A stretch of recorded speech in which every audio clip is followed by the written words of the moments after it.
The communication systems of animals have fascinated humans for as long as our species has observed the natural world, from the earliest prehistoric peoples who needed to understand animal vocalizations to predict behavior and to hunt successfully, through ancient philosophers who debated whether animals possessed language or merely produced meaningless sounds, to modern scientists who use sophisticated recording equipment and computational analysis to decode the complex acoustic signals that animals produce, and to understand the information content, the social functions, and the cognitive underpinnings of animal communication across thousands of species. Among terrestrial mammals, vocal communication reaches particular complexity in certain groups, including primates who use elaborate systems of calls to convey information about food, predators, social relationships, and individual identity. Elephants who communicate across kilometers using infrasonic vocalizations below the range of human hearing, and various canids and felids including wolves, coyotes, and lions whose vocalizations serve crucial functions in territorial defense, coordination of group activities, and maintenance of social bonds that hold packs or prides together across challenging environments. Lions in particular have vocal repertoires that have been studied extensively by researchers, trying to understand how these social predators coordinate their complex cooperative behaviors, including group hunting, communal cub rearing, and territorial defense against rivals. The most famous lion vocalization is undoubtedly the roar, a sound that can reach 114 decibels at close range, and that can be heard up to 8 kilometers away under ideal acoustic conditions, serving primarily as a long-distance advertisement of territorial occupancy and as a warning to rivals that a particular area is claimed and defended by specific individuals or coalitions. But beyond roaring, lions produce a diverse array of other vocalizations, including grunts used for close-range contact and coordination, growls that signal aggression or defensive threat, snarls and hisses associated with intense aggressive encounters, and various softer sounds including purring-like vocalizations and what researchers call contact calls, or greeting vocalizations, that serve affiliative functions between pride members who are reuniting after separation or who are engaging in social bonding activities. Despite this rich vocal repertoire, and despite decades of research documenting the contexts in which different lion vocalizations are produced and the responses they elicit from other lions, the scientific consensus has been that lion communication, like that of other non-human animals, operates according to fundamentally different principles than human language. Animal vocalizations have generally been understood as largely innate signals that are genetically programmed and that develop reliably without extensive learning, that convey emotional or motivational states rather than representing external objects or events symbolically, that lack the combinatorial structure and grammar that characterize human language, and that cannot be used flexibly to communicate about things displaced in time or space from the immediate situation in which communication occurs. This traditional view, while acknowledging the sophistication and importance of animal communication systems, has maintained a sharp distinction between these systems and human language, treating the human capacity for symbolic, grammatical, open-ended communication as a unique evolutionary innovation rather than as an elaboration of capacities that exist in simpler forms in other species. This is the context that makes what happened at the Lion Research Center, operated by the University of Minnesota in collaboration with the Tanzanian Wildlife Research Institute in the Serengeti ecosystem, so remarkable and so scientifically significant. The incident involved a male lion who became known to researchers as Caesar, an individual who was part of a pride that had been studied intensively for over a decade as part of long-term research into lion social behavior, ecology, and conservation. The discovery concerning Caesar's vocalizations would challenge fundamental assumptions about the boundary between animal communication and human-like symbolic reference, would generate intense scientific debate about how to interpret the observations, and what they implied about lion cognitive capabilities, and would ultimately contribute to a broader reassessment across multiple disciplines about the nature of animal minds and about where to draw lines between human uniqueness and capacities that might be more widely distributed across species than traditional frameworks acknowledged. The research project that led to the discovery was headed by Dr. Sarah Mwanza, a Tanzanian wildlife biologist who had completed her doctoral work on lion communication at the University of Minnesota and who had returned to Tanzania to establish a field research program that would combine rigorous scientific investigation with training opportunities for Tanzanian students and with conservation applications that could help protect lion populations facing multiple threats, including habitat loss, human-wildlife conflict, and poaching.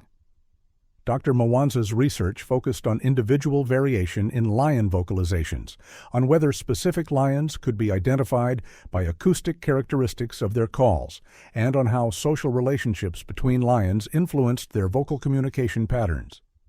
The work required extensive field observation combined with high-quality audio recordings captured using directional microphones and multi-channel recording systems that could isolate individual vocalizations even when multiple lions were vocalizing simultaneously. Caesar first came to Dr. Mwanza's particular attention not because of anything unusual about his vocalizations, but because of his position in the pride's social structure. He was a coalition male, one of two brothers who had taken over the pride approximately 3 years before the key observations began. And he was the more socially engaged of the two males, spending more time in proximity to the pride's females and cubs, participating more actively in territorial defense, and generally showing behavioral patterns that made him an important figure in the pride's social dynamics, and therefore a valuable subject for detailed study of male social behavior. Dr. Mwanza had been recording Caesar's vocalizations regularly as part of her broader data collection, accumulating hundreds of examples of his roars, grunts, and other calls across different behavioral contexts and different social situations. The first indication that something unusual might be occurring came in March 2019, approximately 9 months into Dr. Mwanza's intensive recording period, when she was reviewing audio files in her field camp and noticed something anomalous in one of Caesar's vocalizations that initially seemed like it might be an artifact of the recording process or background noise that had been picked up along with the lion's call. The vocalization in question was one of Caesar's contact calls, the relatively soft grunting sounds that lions use to maintain contact with pride members during periods when visibility is limited by vegetation or darkness. But embedded within this grunt, occurring at a specific point in the acoustic structure of the call, was a sound element that seemed distinctly different in its acoustic properties from typical lion vocalizations, a brief component that had a more tonal quality and that seemed almost to contain phonetic structure, similar to human speech sounds. Dr. Mwanza initially dismissed this as either recording artifact or as coincidental acoustic properties that happened to resemble speech, but that had no actual connection to human-like vocalization. But as she continued reviewing her extensive archive of Caesar recordings, looking specifically now for this anomalous acoustic pattern, she found it appearing repeatedly in his contact calls, always in similar positions within the call structure, always with similar acoustic properties, and always in contexts where Caesar was attempting to get attention from or to communicate with specific other pride members, including his coalition partner and the pride's dominant female. The pattern was too consistent and too contextually specific to be easily explained as coincidence or artifact, and Dr. Mwanza began to seriously consider the possibility that Caesar might be producing some form of learned vocalization that incorporated elements distinct from the innate lion vocal repertoire. This possibility, if confirmed, would be extraordinary because vocal learning, the ability to modify vocalizations through exposure to sounds produced by others and to incorporate these learned elements into one's own vocal output, was understood to be a rare capacity in the animal kingdom, documented reliably in only a few groups, including humans, certain cetaceans like dolphins and whales, several groups of birds including parrots and songbirds, elephants, and a few other species. Among carnivores, there was minimal evidence for vocal learning, with most research suggesting that carnivore vocalizations developed largely through innate genetic programming with relatively limited modification based on experience or social learning. If a lion was demonstrating vocal learning, and particularly if a lion was incorporating approximations of human speech sounds into his natural vocalizations, this would represent a dramatic expansion of the known taxonomic distribution of this capacity, and would raise profound questions about the cognitive abilities supporting vocal learning, and about why this capacity might exist in lions, despite having no obvious functional role in their natural communication systems. Dr. Mwanza knew that extraordinary claims required extraordinary evidence, and that her initial observations, while suggestive, were far from sufficient to support strong conclusions. She designed a systematic study to rigorously test whether Caesar's unusual vocalizations were genuinely distinct from normal lion vocalizations, whether they showed evidence of learned modification rather than being innate variants, and whether they carried any communicative function or were simply non-functional quirks of Caesar's individual vocal production. The study involved several components, including detailed acoustic analysis of hundreds of Caesar's vocalizations compared to vocalizations from other lions to quantify exactly how his calls differed, playback experiments to test whether other lions responded differently to Caesar's modified calls versus normal contact calls, and investigation of Caesar's history to determine whether he had had any unusual exposure to human speech that might have provided opportunities for learning. The acoustic analysis, conducted using sophisticated software that could extract and quantify various features of animal vocalizations, including fundamental frequency, harmonic structure, temporal patterns, and amplitude characteristics, revealed that Caesar's contact calls contained brief acoustic elements that were statistically distinct from those in contact calls produced by other lions in the population. Specifically, there was a component occurring approximately 1 second into his contact grunts that showed tonal properties and frequency modulation patterns that were more similar to human vowel sounds than to typical mammalian grunt vocalizations.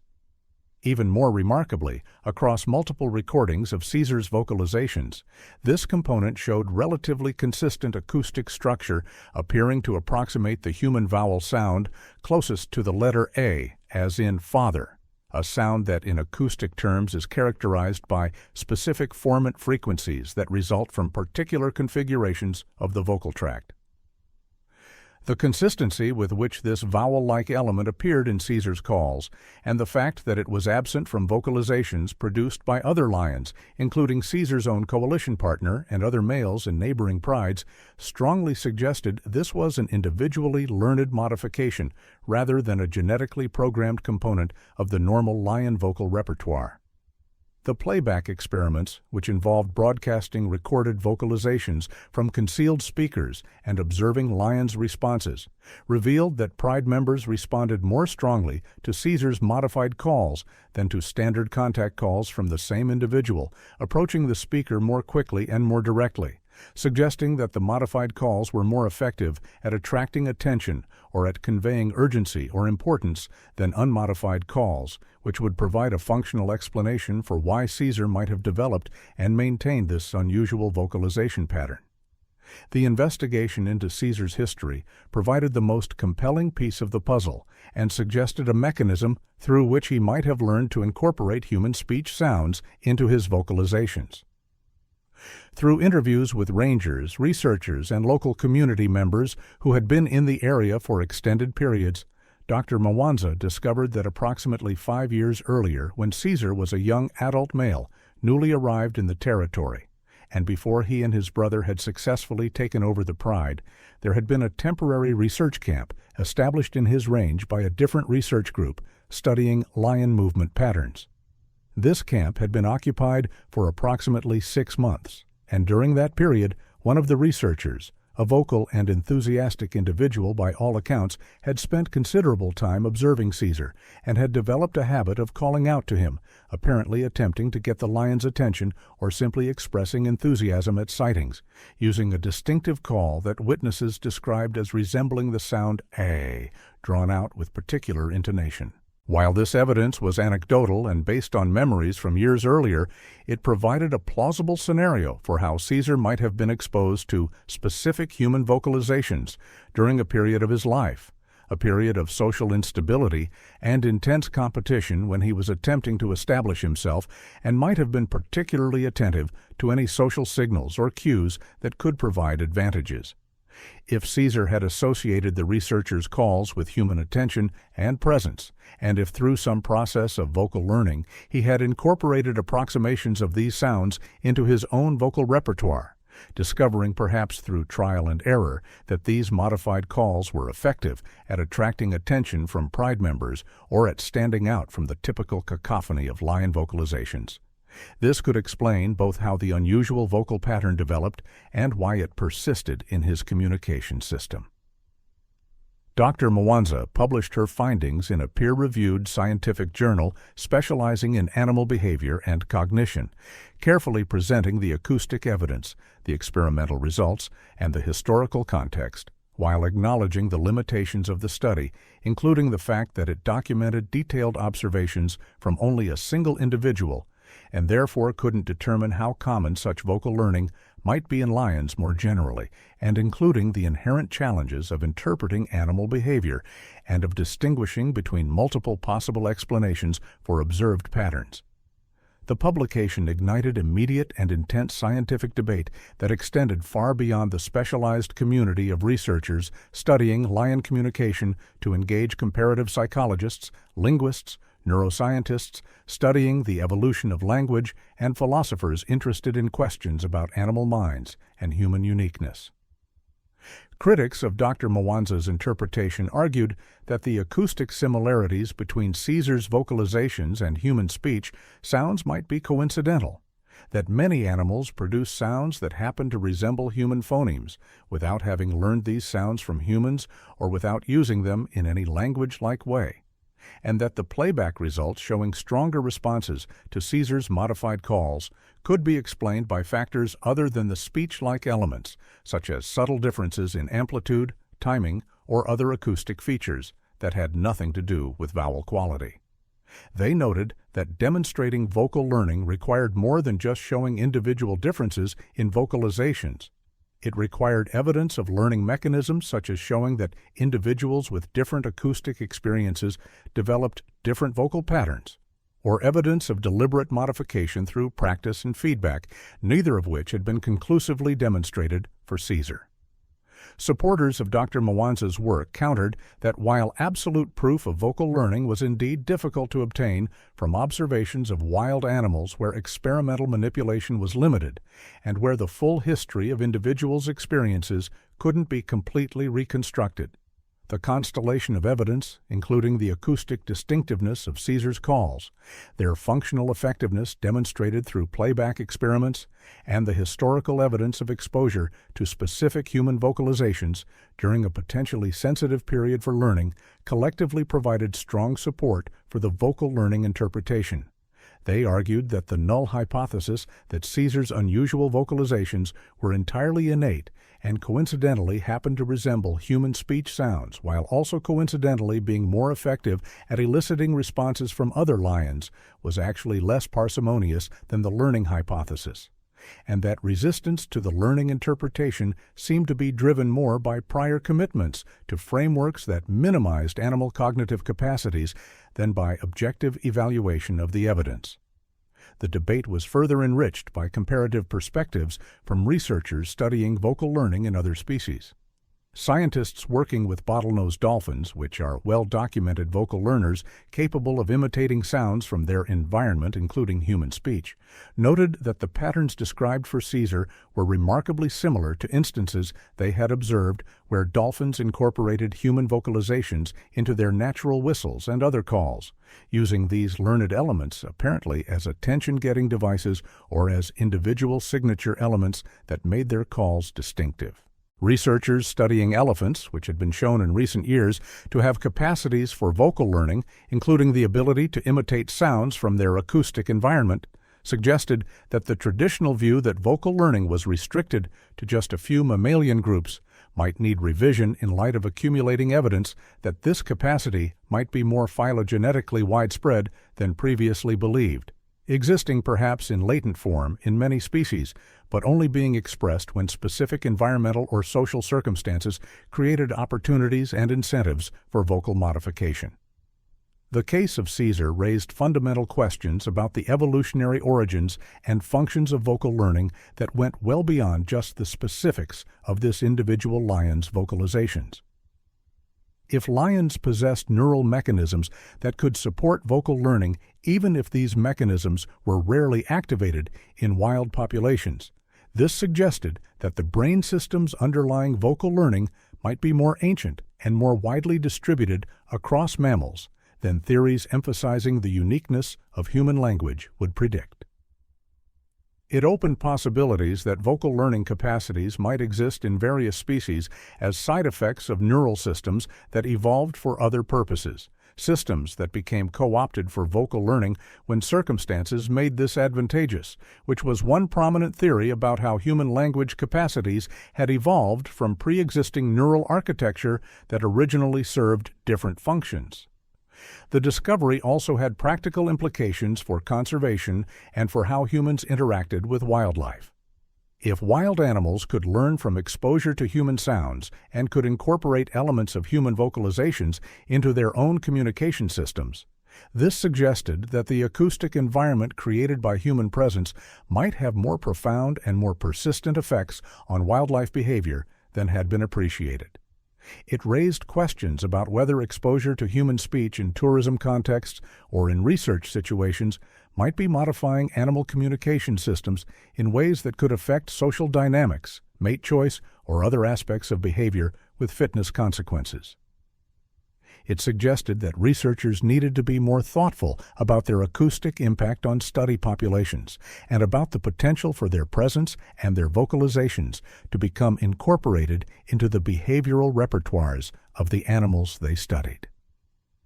The story of Caesar and his speech-like vocalizations attracted substantial media attention when news of Dr. Mwanza's research became public, with coverage ranging from responsible science journalism that accurately represented the findings in the scientific debate to sensationalized accounts that claimed lions could speak English, or that exaggerated the implications of the discovery beyond what the evidence could support.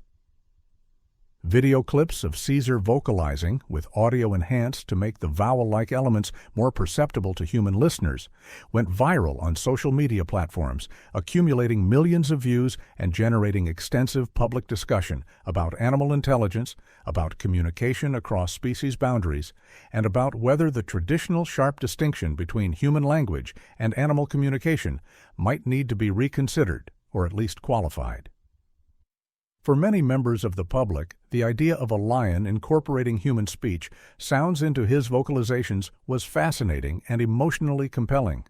evoking childhood stories about talking animals and creating a sense of connection across species barriers that spoke to deep human desires to communicate with and to understand the animal minds that share our world. The story became a popular topic in educational contexts, from elementary schools where teachers used it to discuss animal communication and conservation to university philosophy and cognitive science courses, where it served as a case study for debates about consciousness, language, and the nature of mind.